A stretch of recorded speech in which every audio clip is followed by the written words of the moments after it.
Well, hey guys, welcome back to the channel. Today you're in for a treat because the one and only Andy Chrisman is joining us. Andy, for more than 25 years, traveled with his band For Him, and they sold like more than 5 million records. They had Grammy Award and Dove Award nominations, and he's just an awesome guy. He's also the host of his very own radio show, the Worship with Andy Chrisman, that's on 400 different radio stations across the world. And since 2005, he has been a worship pastor, essentially, at Church on the Move in some form or fashion, led teams big and small to be one of the most influential and creative churches really in the world. And you know what? He's just down the road from me. Andy, thanks for being on our channel today. Yeah, man. Thanks for having me on. That's a nice intro. I appreciate that. Well, I have to tell you, I've looked up to you for a long time because you may not know this. You probably don't. I don't know why you would. But Strange Way to Save a World was actually my very first special music that I performed on cassette tape. No, I did not know that, but that's cassette tape. Wow. So that would have been, you're showing your age there. It was like 97, maybe 96, yeah, that you somewhere bought in there. At Lifeway or... Yeah, and it was followed closely behind by a Basics of Life performance that I also did. So, wow. But seriously, I grew up with For Him. Like my dad, every Christmas and still to this day, Seasons of Love is the album that gets played very first in the house. I've heard that from so many people. This always blows me away. That's my favorite record that we ever did. In fact, I have a podcast as well called 1 Degree of Andy, and I interviewed one of our old producers that produced that record, and we talked about that a lot, just how special that was to make it, and then for it to have the life that it's had 30 some years later. It blows my mind. Yeah, no, it holds a special place in a lot of people's hearts, I think. That's cool. Crazy. Well, I asked Andy to be on the channel because I wanted to talk about how to build healthy teams. It's something like me as a full-time worship and media arts pastor, I'm trying to get better at this. So selfishly, I'm just going to ask Andy questions, and you guys can get to kind of just be a fly on the wall, and hopefully you can take some valuable stuff from this conversation today. So I thought we'd just jump into it do you have any stories of either just like really horrible, unhealthy experiences that you maybe have learned from in your life, Andy? I mean, yeah, I can't say that there's one that just sticks out where I'm just like, oh God, I'm never going to do this again. Or I crashed and burned so bad, I don't know if I'm cut out for this. But, I really started leading worship seriously around 2000 when I helped a friend of mine start a church in Orlando. And I remember, man, just back in the day, I was still touring with For Him, and so I would catch a flight home on Sunday morning and change in the back of the car. My wife would pick me up at the airport. I would be on the phone with the band on speakerphone and go through the set as I was driving 20 minutes to church. I did that for 5 years, and there were some. We used to have church in an old movie theater, and it was still a functioning movie theater. And so we would start to smell popcorn around 11:30, and if there was a new Star Wars or Harry Potter movie coming out, they would start to play. If we weren't out by a certain time, they'd while we were doing the altar call music, the pre-show commercials would start to play behind us, and we're throwing our stuff out the back of the auditorium. There's stuff like that I look back and go, man, I'm glad I don't have to do that anymore.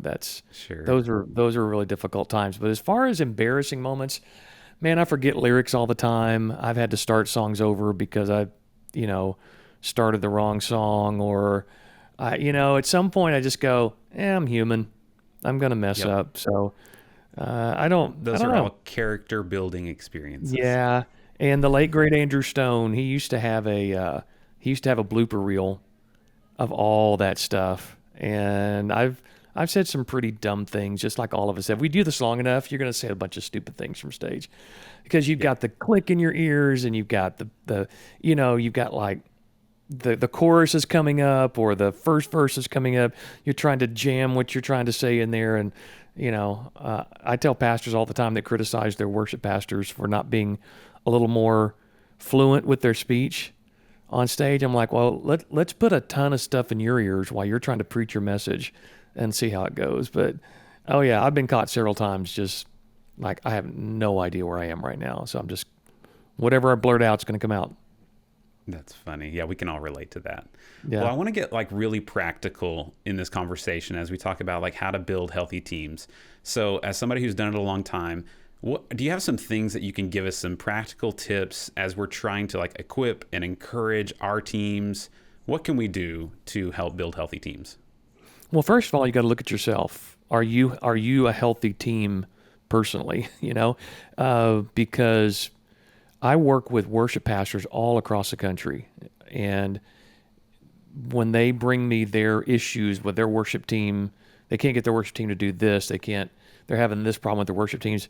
One of the first things we do is just maybe take a little inventory of their leadership abilities and the vision and the culture that they're trying to implement into the system of their worship department. And so that's the first place I would look.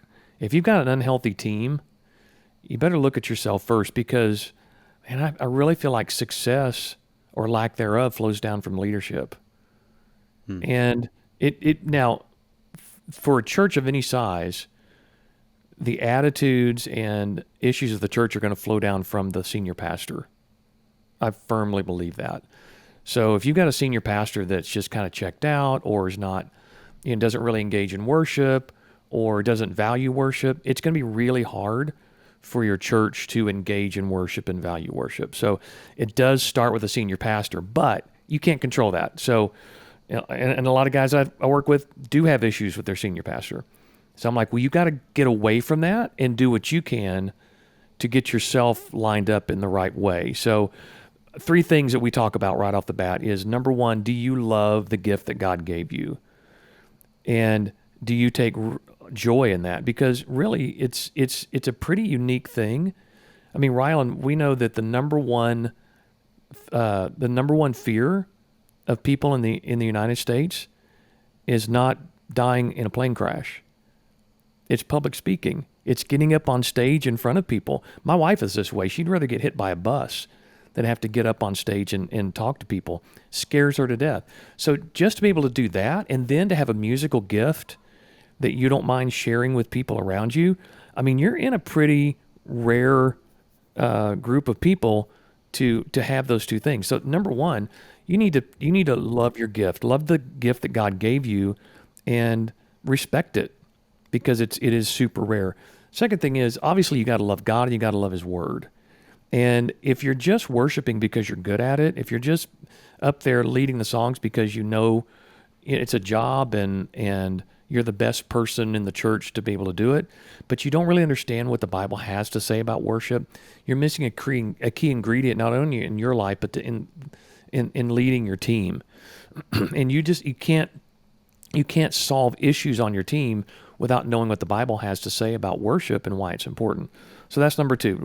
Love the gift God gave you first. Love the Word of God second. And then third, love making art. And art should be fun. Rehearsals should be fun. Coming up with set lists should be fun. Coming up with new arrangements and working with musicians should be fun.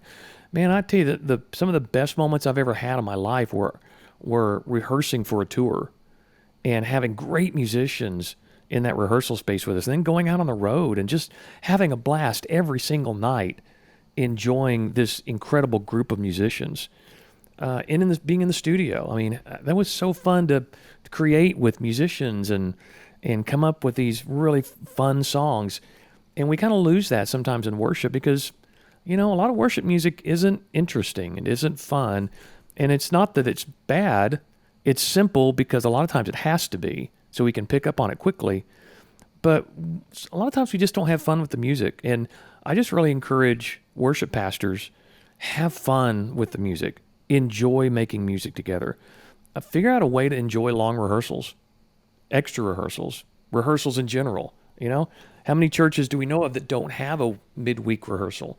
They just show up on Sunday morning 2 hours before doors open and run through the songs maybe once, maybe twice, and go, okay, we got what we need, and go. That's no fun to me. I don't enjoy that. I want to know what I'm doing. I want to mine down into my craft and go, what's the best I can give to this? So again, I'll go over those again. love the gift God gave you, love Him and love His Word, and then love making art. And if you can really grab a hold of those three things and make them priorities in your life as a worship leader, that will start to sink down into your teams. And the reason we don't have healthy teams is because we're not healthy, and we don't know how to lead them into a healthy in a healthy environment. So now that we've got that taken care of, let's just say we get all that together. We're ready to go, man. We know God's Word. We're studying every day. We're reading the right books. We're asking the right questions from our executive team. We know what we're supposed to accomplish every week. We're talented. We're gifted. We know it. We love it. We're making great art. Now, how do we pass that down into our teams? And Ryland, honestly, it just takes time. I'm a big fan of setting the culture and letting it marinate. And when you do that, the wrong people take themselves off the team, and the right people find their way onto the team. And that's how you create a healthy team. We know this. Our founding pastor at Church on the Move used to say this, always cracked me up. He said, every healthy organism has a front door and a back door, and they both need to be working properly around the clock. So a healthy organization is always going to lose people. You just are. And if you have to move towards a healthy worship team, you got to be willing to lose some key players and lose some key people, maybe that just can't buy into the culture and the excitement level that you bring to worship. Man, those are really good things for us to reflect on and evaluate ourselves first as leaders of our teams, right? I love that. It's good perspective. Like, as you think about that slow burn to build these great teams and how it takes time, I'm thinking of churches like mine that are multi-generational churches, that aren't church plants 5 years old. We've been here for 60 years.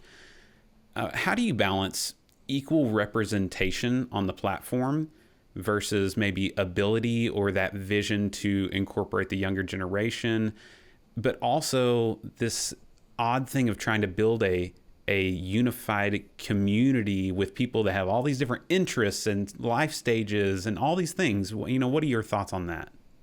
Well, listen, let's don't hide from the fact that to build a sustainable worship culture and a worship team, you've got to stock it with young people. You have to. They have the most energy. They have the most time. They're the most hungry to learn and to get better at their craft. And you want to build a team that's going to move 10 to 20 years into the future. So you're going to have an undergirding of young people. That's the only way you're going to grow. Now, I love what Robert Morris told one of his worship pastors at Gateway a few years ago. He said, I want to see every person in our congregation represented on stage. I want them to feel like they're home. They see themselves up there. And that really hit me because we were at a point in Church on the Move where we were very young and very Caucasian. And we were wondering why we weren't seeing as much engagement with the older congregation. Now, I will say I was older, so I kind of blew the curve a little bit. And I was typically, me and you probably know Marcos Cruz, who was our music director for years and years. He and I are the same age. And so we blew the curve on age with our worship team.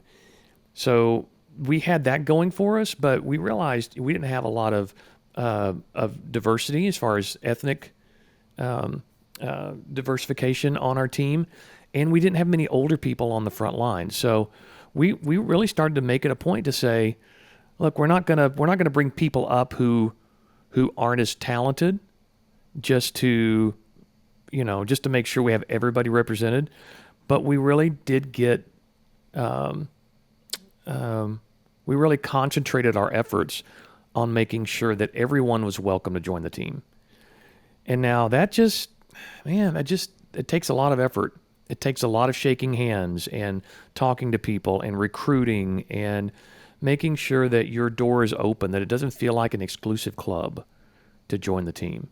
So yeah, we have fought that a lot over the years. I feel like we're a lot better now. We still have a long way to go at Church on the Move for sure. Great thoughts on that, man. What about the idea of how we had to balance a lot of times in churches my size and larger, our volunteer base with maybe supplemental paid musicians that may come in. How does that affect team dynamics, and how do you handle communicating maybe who's paid, who's not paid? Is that just don't ask, don't tell? I mean, what's kind of the standard Well, there yeah, for don't the ask, don't healthy tell doesn't teams? really work because somewhere someone's going to ask and someone's going to tell. So you never want to run that risk of you're making what? Wait, they're paying you what to be here? I I don't like that. That was an issue when I first got to Church on the Move. They were all professional musicians, and the pay scales were all over the map, and not really for any reason than people would ask for a raise and it would be given to them. And so, one of the first things I did was like, look, if we're going to be paid to be here, everybody's going to make the same, assuming that and I would take into consideration, skill level, like how much, there's an old adage that says you're not paying me for how long it takes me to do the job. You're paying me for how long it took me to learn how to do the job, right? So, I wouldn't have any problem with someone who is a real pro that has given their life to this. They have great gear. They bring a lot of pop to the team to say it's worth paying you to be here. But I also think it's very dangerous to have different people at different rates, or some are paid and some are not.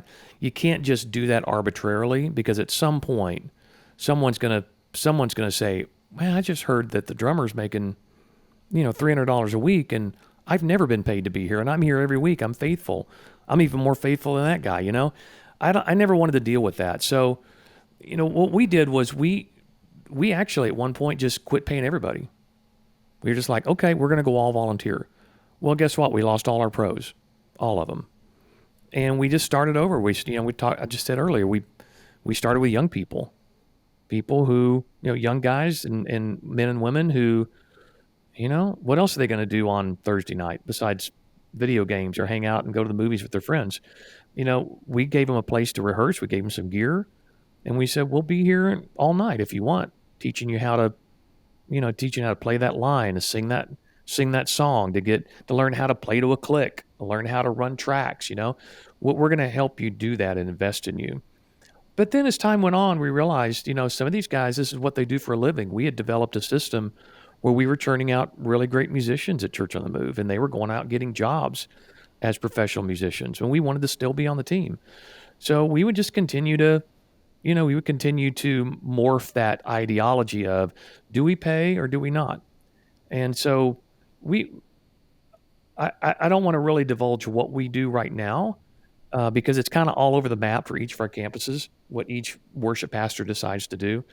But I think it's really healthy to always take a look at it.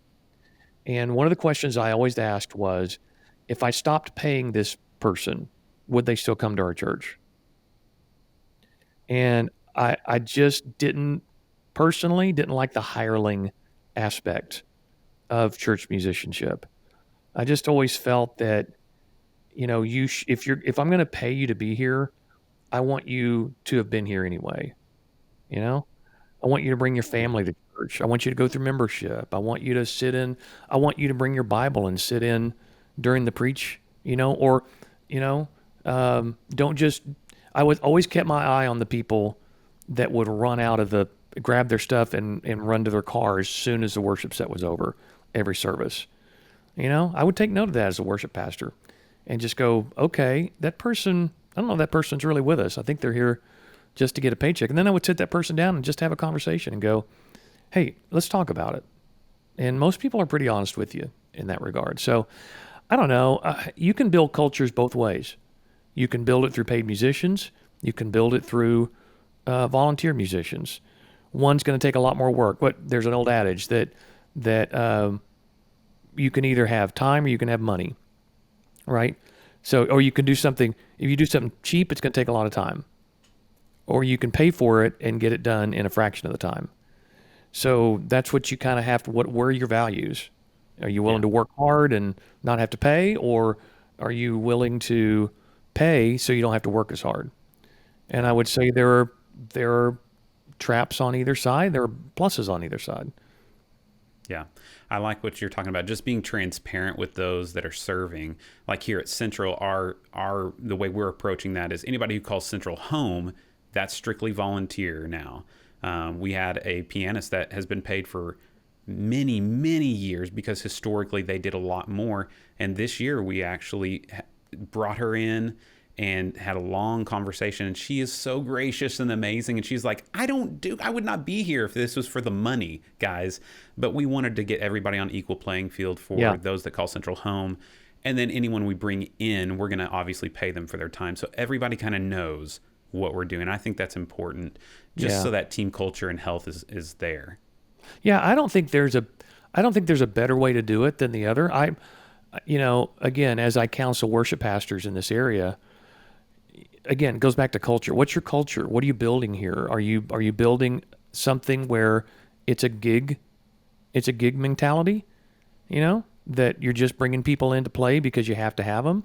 Or are you really building a culture where people want to be? Because if you do it right, you'll build a culture in where people, they just want to serve their church. They love what worship is bringing into their lives and the lives of their family. They're like, hey, I can play and sing too. I would love to be a part of this. So whether you pay them or not, it's all about culture.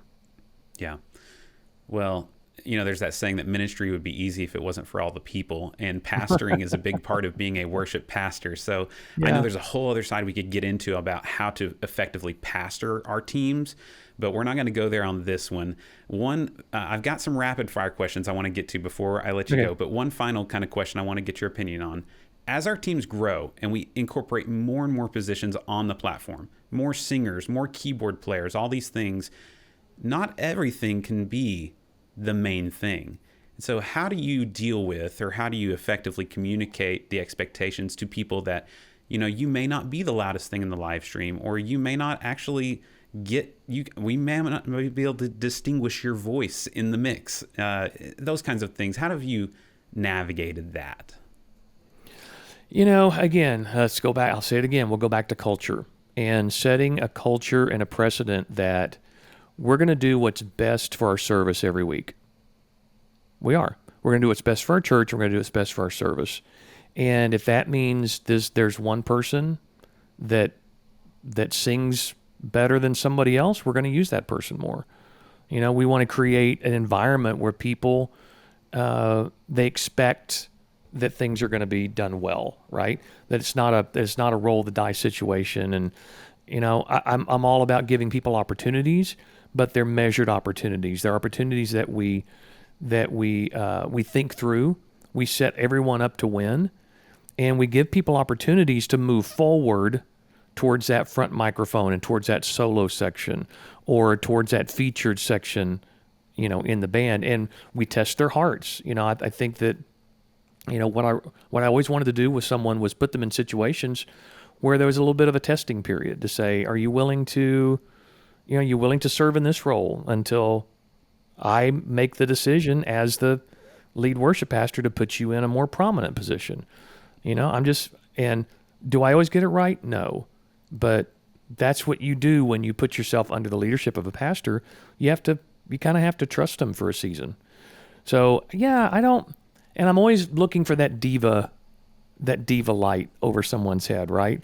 That they're owed this, that they're God's gift to our church, or, well, I've been doing this here at this church for a long time and I should continue to do it. And that's time for some honest conversations. Just to go, there's a lot of people out there that are good at this and deserve an opportunity. So we're going to give people opportunities. And then some people just move forward. Their gift makes a way for them. And we want our church to have the best gifts that they can have. Yeah. I know Church on the Move has the purpose statement that they want to introduce people to the real Jesus. Does the worship ministry have a guiding values purpose statement that kind of everything gets measured against? It does. So, Ryland, I'm not the worship pastor there anymore. So sure. I'm not in all those meetings. I'm there a lot. So I couldn't give you specific language. But we did have some language written up not long ago that said, we create worship experiences to bring joy, hope, and the story of the real Jesus. So we have three things we always want in our services, in our worship services: joy, and by experience, that automatically means we want a spirit of excellence with it. Okay, and then we want a message of hope that people can pick up on in every one of the songs, and then at some point during our worship, we want to tell the story of Jesus. And so if we can craft services that do that every single weekend, then we've hit our target. And you know this, if you don't set a target, then you don't know what to aim for. And then you don't know, let's just say your congregation doesn't really respond the way they did the weekend before. And then you go, what did we do wrong? Well, if you stick to a target, you don't have to worry about those things. And if you know this is something you studied and worked on and given by the Holy Spirit, then just continue to aim for the target. And that way you don't have to measure what you do by pats on the back or applause or engagement. You go after your target every single time. And then that does bring some clarity to your job as a worship pastor. Love it, man. Great thoughts. Let's do some rapid fire. I've got a few questions here for you. All right. So, Andy, what is your go-to vocal remedy besides water and rest? I've heard you say that you've never actually lost your voice ever. So one night in 40 years, I lost my voice. Wow. Okay. So what's your go-to vocal remedy? So I just love hot water, honey, and lemon, local honey and lemon. I might do some lemon ginger tea. I love, there's a tea from a vocal coach in Nashville. It's called Voice Tea. And I think you can look it up. Just Google Voice Tea. That's probably my favorite. And then there is a Chinese herbal honey that I pretty much live on during the winter. I cannot tell you the name of it, but if you go on Amazon and search herbal Chinese honey, you'll find it. It's in a little red bottle, and yeah. Links in the description. Yes. Awesome. What about, what's your favorite golf course? You're a golfer. Oh my gosh. Ever or here in Tulsa? Ever. Well, Pebble Beach is hard to beat. You just can't beat Pebble Beach. There's a course that I play every year in Florida in Palm Coast called Ocean Hammock that is one of my all-time favorites. And then, of course, living here in Tulsa, you just can't beat Southern Hills. I get to play that 4 or 5 times a year. And then the Patriot here in Tulsa is just another stellar course. So, yeah, those are probably my 4 favorite courses that I have either played more than once or get to play on a regular basis. What's your guilty pleasure food or drink? Oh my God, pizza for sure. I can't say no to pizza. That from where? Or a great burger. You know, one of the things about I travel so much, everybody's got some burger you got to try. Yeah. And so I love that. And what was the other thing you said? Food or what? Food or drink, yeah. Drink? Oh man. My son and I used to call them interesting drinks. Like when he would travel with me, we'd go from state to state. And, every state has different colas or, different types of, I'll try anything once. I don't care what the flavor is. I'm like, yeah, if somebody has the guts to put in a bottle, I'll try it. I don't know. There's a bacon flavored soda that I'm not sure I would try. It's not terrible. I wouldn't drink a whole bottle of it, but I've tried it. Why not? All right. Final question. What is a worship leading moment that is etched in your mind that you will never forget? Oh, wow.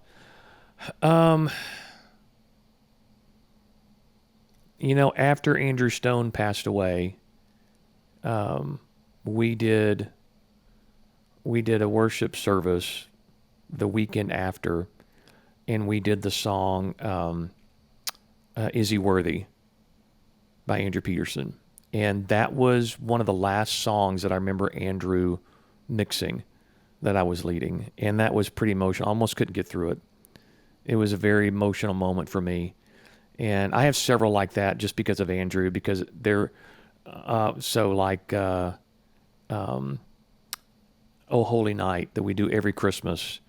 I go for this big note, and we'll do 6 or 7 shows in one Christmas season, and I would always hear him in my ear before we started.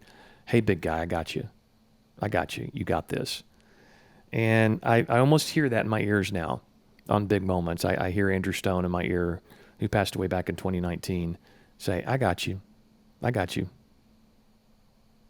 Man, it's pretty special.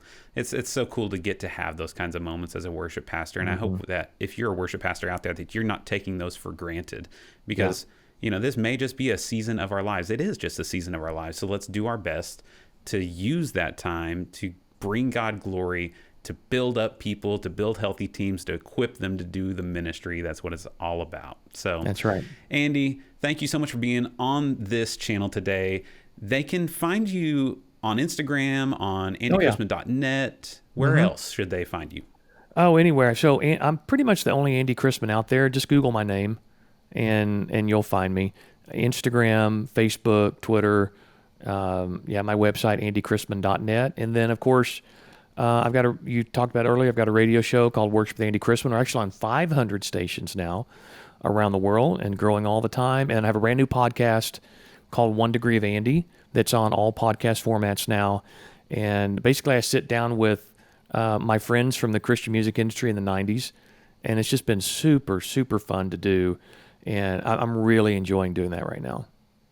That's awesome. Okay, guys, we'll link all that in the description of this video so you can find those. Remember, we can do a lot of great things. Let's do it all for God's glory. We'll see you in the next one. Amen, brother.